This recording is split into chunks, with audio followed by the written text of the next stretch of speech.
The Dune MMO. Well, currently there are not that many people honestly talking about it. I do think that this has a lot of potential, and I hope that it succeeds. Well, strap in because there's another contestant stepping into the arena with the hopes of being crowned the best new survival game of 2024, and that is quite a tall order given, as I just went over, all of the great games that we've seen thus far. I'm talking about Dune Awakening, the open-world survival sandbox MMO being developed by Funcom. This is a studio that is quite... Look at this. It looks pretty nice, and this is supposed to be in-game footage, by the way, already. And I have to say, it looks pretty decent. It doesn't look absolutely out of this world, but it does look cool, it does look interesting, and it does feel Dune-ish at the bare minimum, so that's very nice. Established in both genres this game is dipping its toes into. Their MMO lineage goes all the way back to 2001 when they released Anarchy Online, followed by Age of Conan and The Secret World in... Man, anyone remember playing Anarchy Online? Those were the days. If you knew how to finish Tutorial Island, you were already ahead of the curve, okay? If you knew that a pretty easy money-making method was farming rings on Tutorial Island before leaving, you were in a good spot, my friend, okay? Man, that game was absolutely something else. And as a kid, I had absolutely no idea what I was doing. I knew two ways of making money. And that's two more ways on average than anyone else who knew how to make money in that game. Man, those were some nice memories. Subsequent years. And then of course they've got their survival game, Conan Exiles, which launched in 2018 and is probably the studio what they're best known for, as well as being their most successful release. Funcom has stated on numerous occasions that with Dune Awakening, their hope, their goal is to take the past 20 years of experience in both of these genres and bring them together in what they are hoping is their best game yet. And yeah, I am hoping for that too. I've been keeping a close eye on this one since it was announced about 2 years ago, and news really has been ramping up recently. Beta testing, we know, is currently underway. Things are going... That definitely looks, by the way, like a real in-game footage, which is really good because, you know, pre-rendered cutscenes and blah blah blah, not good. Don't like it, not interested. Actual in-game footage, now this is what we're talking about. And also, notice a thing here. There's a spaceship right here. Kind of hard to notice.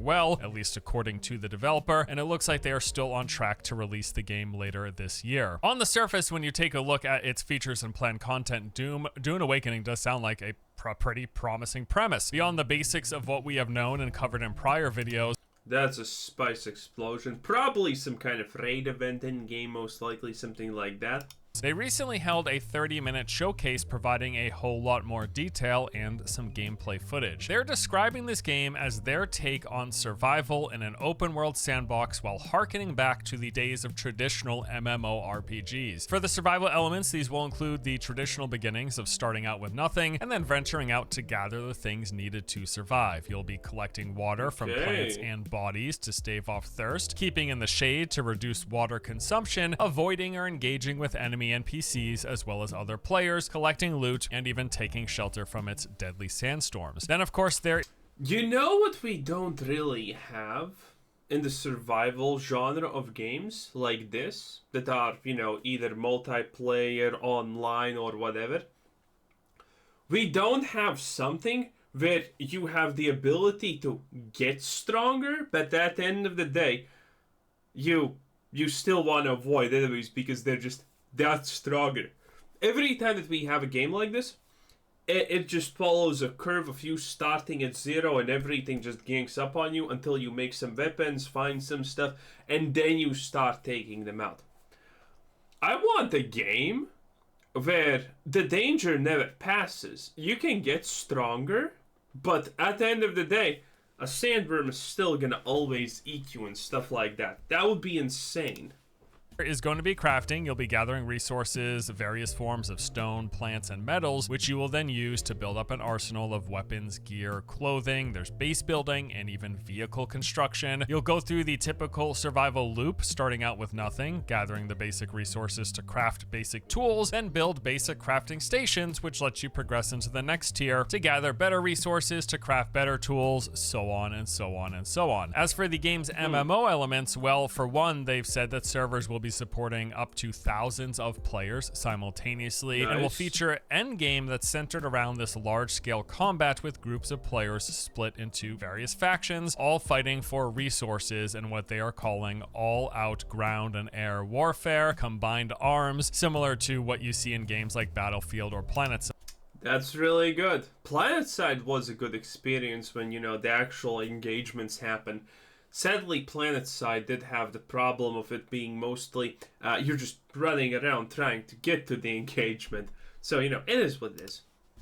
You'll have people running around on foot doing shooting, melee, casting abilities and stuff, and then people in various ground and air vehicles coming into the fray as well at a massive scale. For the game's combat, it is a third-person action shooter type of a game. You'll pick from a wide array of crafted weapons, gadgets, vehicles, gear, and abilities from different great schools of the Imperium, which is basically the Dune's universe's take on magic systems. This will also be tied into various progression and leveling systems where you unlock. Yeah, I did talk about this, their essential magic systems, and one of them is being a mentat, which is kind of like, okay, what exactly is a mentat gonna do?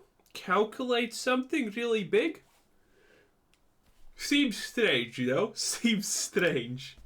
New abilities with time. So what they've said is that when you make a character, you will select who your mentor is, and this is sort of like picking a starting class. It's going to determine the abilities you begin with, and then as you play, you level up, unlocking new skills along the way. But then also out in the world, you're going to find various trainers who have their own abilities, and they will teach these to you after you complete certain tasks for them. So after you do a couple of quests or build up their reputation or something like that. In terms of the game's overall combat, they refer to it, I mentioned a moment ago, but they're calling this combined arms. It consists of some combination of melee, ranged abilities, and vehicles. Each of these elements players can utilize at various times in combat. They can specialize in them. You can specialize in being a melee character with melee focused abilities, ranged, scout, etc. There's going to be a lot of kind of specialization within the different roles that you can fulfill. And the game's world, combat. It's gonna be interesting. It's gonna be interesting at the bare minimum. And look at this. That's some nice looking combat. This is some nice looking everything.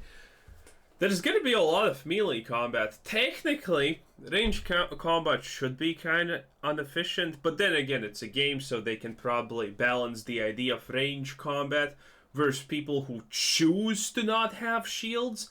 Because one of the things that's going to be in this game from the previous things that we know about it is the fact that you can attract sandworms. Okay? You start doing something, well, congratulations. You're starting to attract the sandworm because you're doing something. And that would be interesting, because at one point, you got an engagement, and that engagement gets cut short because the sandworms start to appear. Oh man, that would be pretty tight. That would be pretty epic. Plays a big role in it. You start off with little, you go out, you adventure, take on some PvE threats. Eventually, you'll find yourself in PvP scenarios. The world is going to be divided into multiple separate sections, which can be boiled down to safe areas and hostile regions. And in those hostile areas, you'll of course find highly valuable resources and loot, but at the same time, it's going to be full-on, all-out PvP. And they've even mentioned that friendly fire exists in the game, so you best be careful where you're pointing that gun. Another big part of the Dune game is going to be the environment, but then also the large creatures within them. And I'm explicitly talking about sandworms here, because besides other players and factions of enemy NPCs, sandworms exist as this omnipresent threat while playing the game. They are drawn by player activity and especially alerted during combat. They have actually referred to this, their implementation of sandworms, as a tension mechanic that forces players to think about their actions for fear of drawing the worm's attention, because there are two things to keep it.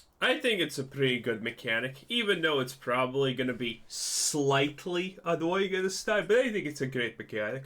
in mind. Number one, you can't kill sandworms no matter what you do, no matter what weapons you have. They ain't dying. The only thing that you can really do is try to avoid them. So they're going to be smaller sandworms, which will be drawn to and chase down individual players or small groups of players, but then also the giant ringmouth sandworms that show up at large events like faction battles and wars that take place over spice, which is the game's highly coveted resource used for a lot of the various progression and crafting systems. These Hell yeah. Also, the fact that they just descend down like this slowly, that's so good. That is absolutely so on point. ones are said to be so large that they will be, in fact, swallowing entire buildings. I'm curious how that's going to be implemented in the game, but it sounds like a... I mean, you can probably do it technically. I don't know about the technical side, but you're probably going to be able to make bases in the wrong spots and get them eaten by sandworms. Obviously, that has to be a thing, because base building is a thing. We already know it.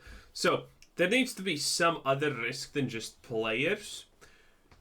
And this also makes it very interesting, because typically bases can be everywhere in these types of games, but with the sand probably not being a smart choice of construction, there's only one place left where the bases can be built, and that is rocky places. So if you're hunting for players, yeah, bases just go to the rocky places, and there you go. Player bases probably. Interesting, huh? A cool premise. And then you can also use distracting techniques, like you can call in thumpers, which will direct a sandworm, either drawing it away from somewhere you want to be, or maybe you place a thumper down by other players where you want the sandworm to go and mess up their day. There's going to be a kind of a lot of play. Dude, people are gonna find ways to grief with that so hard. It's gonna be amazing, okay? It's gonna be the best. Play here with the environment and calling the sandworms to and away from you. You can also use vehicles to avoid or escape the sandworms, like ornithopters have you flying in the air. That's obviously a great way to avoid them. Or if you have a sand bike, you can use that to run away when you know that a sandworm is incoming. And then the sands themselves are going to be changing the environment and the play space. So apparently there's going to be specific areas of the game subject to the shifting sands feature, where once a week, acting like a weekly reset, these sandstorms will roll in, completely changing the environment and the landscape in these regions. Ah, I did not know about that, but that is amazing. I love stuff like this because it keeps it fresh. As long as there's enough RNG, and in this case, you know, once a week, the RNG could be like, you know, even, you know, just like 5 or 6 potential different layouts. And that would be already better than Starfield. Amazing. Absolutely amazing. Well, to be fair, everything's better than Starfield. So, you know, there you have it. But the idea that every week your stuff gets wiped, I'm kind of interested how this will go. Because if your stuff gets wiped every week, there's 2 potential problems with that. One is the fact that if you want to really push for progression, then it's probably the best just to start playing exactly when the wipe happens, the reset. We'll just call it like that, because it's the smartest. It gives you the most amount of time, and that means that people will not want to start playing the game at, you know, like 2 days before the reset. Oh, whatever happens, it's not going to be beneficial to me. Making a base is stupid, and things like that. That is the first problem. The second problem is, are you going to lose items? Because, you know, if it's hard to make a base, then losing the base potentially to a weekly reset kind of sounds bad, not going to lie. But then again, if it's too easy to make a base, then base making is kind of, well, useless completely, honestly, right? They can wipe out player outposts, cover up and reveal brand new points of interest, highly valuable resource locations, various spots for loot, all sorts of potential here. This is actually a really interesting sounding system, and I like that they have this thematic way to provide these dynamic areas where every week new points of interest will show up, old ones will go away, player constructed buildings within these areas will potentially get swallowed up, although do keep in mind there is safety regions of the world, so there are safe areas where you can build a base, but then you can essentially build a base out in the wild to more easily ferry your goods or whatever, or provide shelter while you're out exploring. But you have to realize that those will not be permanent structures because the incoming shifting sands and even the sandworms could at some point get rid of them. Speaking of base building, there will of course be base building in this game. In fact, the developer said that they took the systems used in their other survival game, Conan Exiles, and have that as the base foundation for the crafting and building, but they have further improved and added upon it. So it's going to be a template style of building. You're not placing down like individual tiles. People don't talk about Conan Exiles a lot, but honestly, I never played the game, but honestly, from some of the stuff that happens there, I kind of get the impression that Conan Exiles was actually really good. Someone please say if it was or it wasn't, did it have some kind of like major problem or whatever, because some of the stuff that you could do in Conan Exiles was actually pretty wild. But rather taking these templates and putting down a floor chunk, a wall chunk, roofs, stairs, all of the usual fare. You can then also construct various forms of refining stations, crafting stations, and production facilities. There's going to have co-op building in the game, and this will be facilitated through these holograms that let your allies see and contribute to a construction. So for example, if you place down a workbench, that might require some combination of stone and metal. You and other players can then fill those requirements once they're full. The bench is complete and constructed. You can also, as you're building a base, you can create blueprints, which you can then either gift to your friends or even sell to other players on the game's in-game exchange, basically like an auction house. And as I mentioned, there will be different types of base. That's interesting. That's really interesting. A lot of bots, farming bots are going to exist, but that's cool. That's cool as long as I can just, be on the mountain and snipe them. That's cool. That's completely fine by me, honestly. So, the question I have here is, how deep is going to be the progression in this case? It's an MMO, so I'm assuming it should be pretty deep. Because the idea of having an auction house in something like this, that means that it should be pretty in-depth and pretty deep. But how deep can it go? Because again, the one thing I'm really not sold is currently on the idea that, Mentats are going to have amazing abilities. They're walking calculators, dude. Like, come on. And, stuff like that. Obviously, you have voice abilities and all of that good stuff. But, it's kind of tough. Building, you will have these permanent base structures that you can build in safe locations, but there will also be more on-the-go structures that you build while out exploring the dunes of Arrakis. They've even mentioned how you can have base defense, like by generating a personal shield just for your base to help protect it from sandstorms and enemy players as well. The game's going to feature plenty of co-op as well. You can group up and explore with others. They have an in-game ping system to let you point stuff out. I really like that this has been more widely implemented in games without having to use VoIP, being able to communicate with people in your party without having to chat, without having to type it out. It's just a really nice feature. I'm glad they're including it. And they also really try to emphasize the fact that while playing as a group, you can fill different roles. And this is going to apply in a variety of contexts. So this applies in like the exploration and combat context, where depending on the abilities that you're using, you can be more offensive, more defensive, and more support. But this also applies more widely to how you play the game, with you able to fill different roles that are beyond combat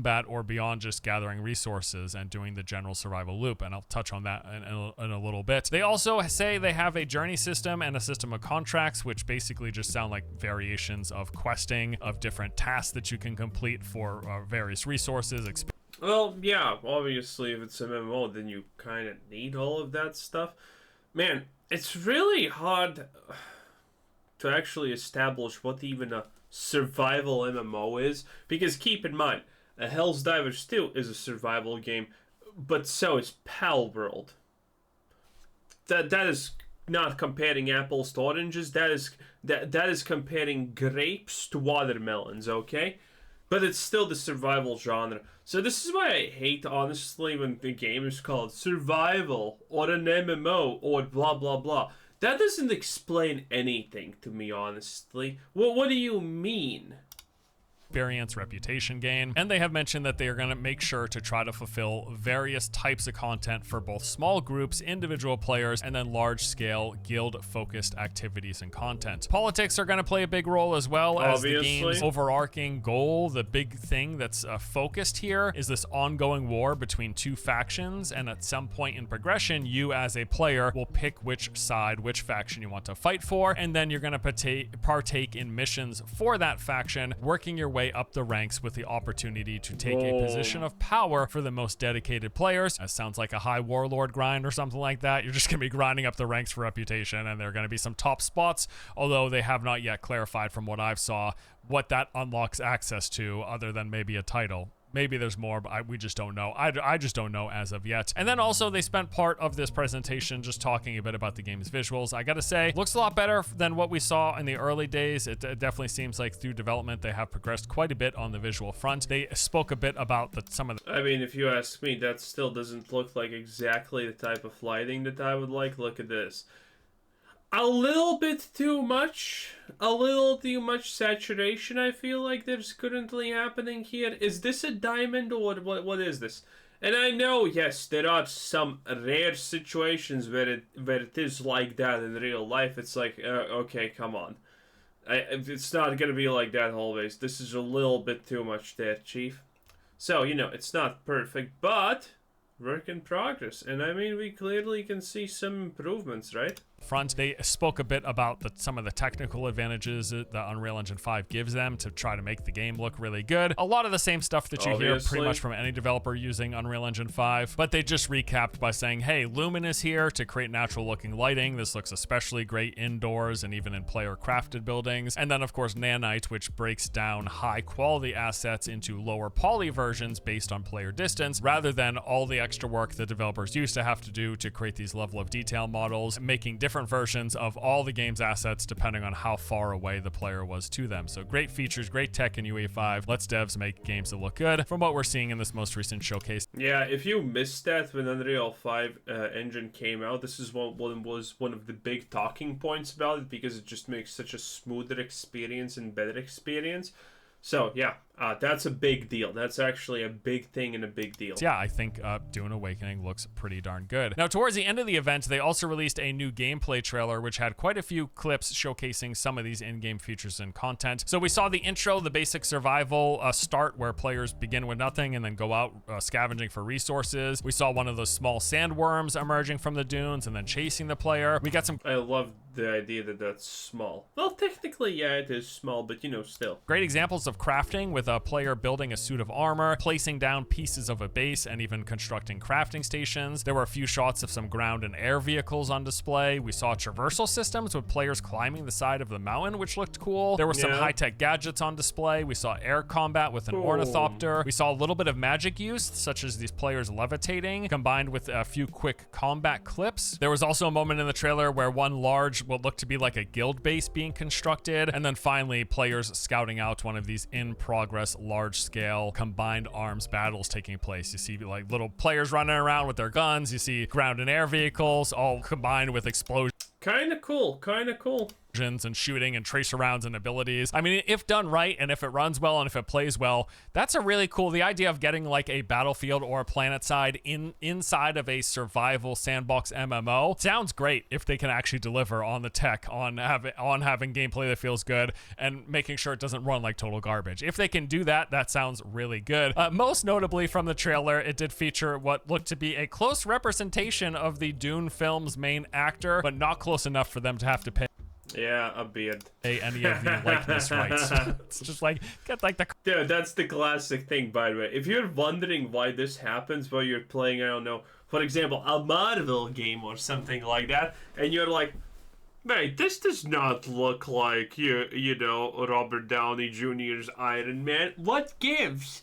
Yeah, it kind of looks like him, but it's not, because then they don't have to pay royalties to them for using their likeness, which is free real estate. So yeah, this is what all of these games do. This is why nothing looks like what you expect it should look. Kind of funny. curly hair and like this same general face shape.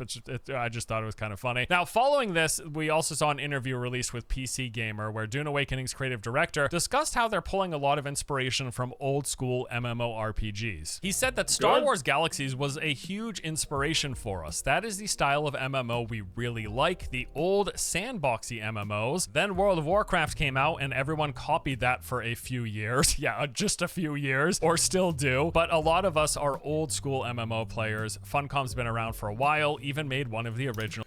There's no point in copying World of Warcraft if World of Warcraft doesn't know actually what made World of Warcraft good. And, you know, no one playing understands what what makes Classic good. Not World of Warcraft, but Classic in particular good. Because everyone who plays Classic just likes it. And yet, it makes no sense. People have been copying Classic World of Warcraft for, you know, at one time a day at this point, at the bare minimum, right? And no one has gotten it down.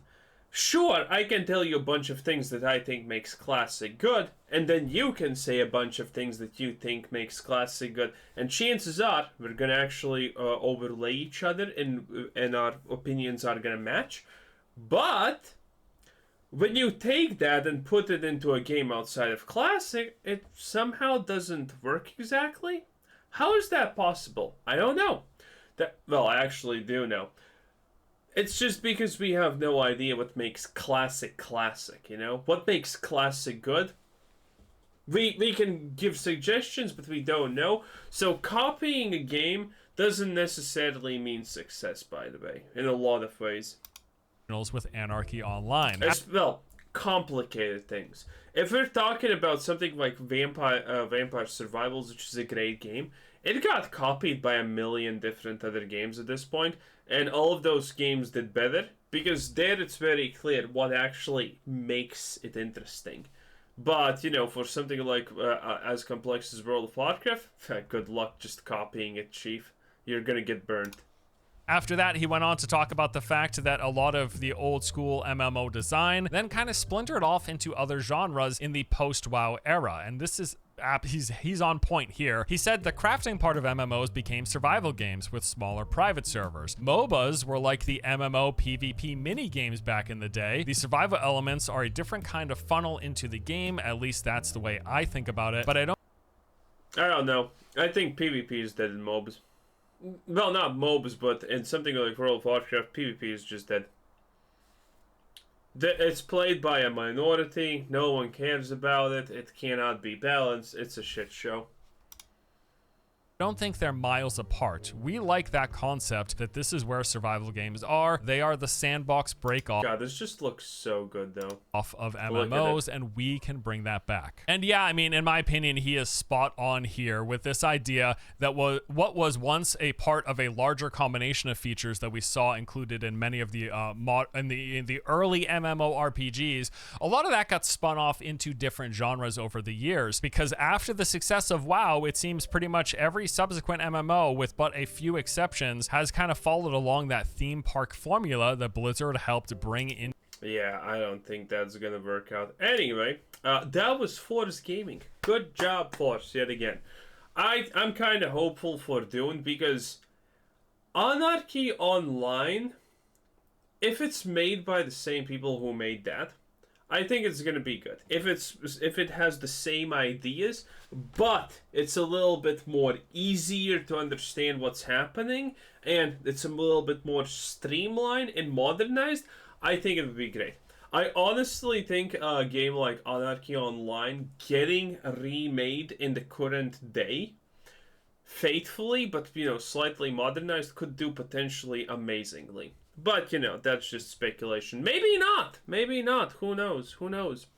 Anyway, this was Quizzer Sensei. Thanks for watching. Subscribe if you haven't already, and have a nice day. Bye-bye.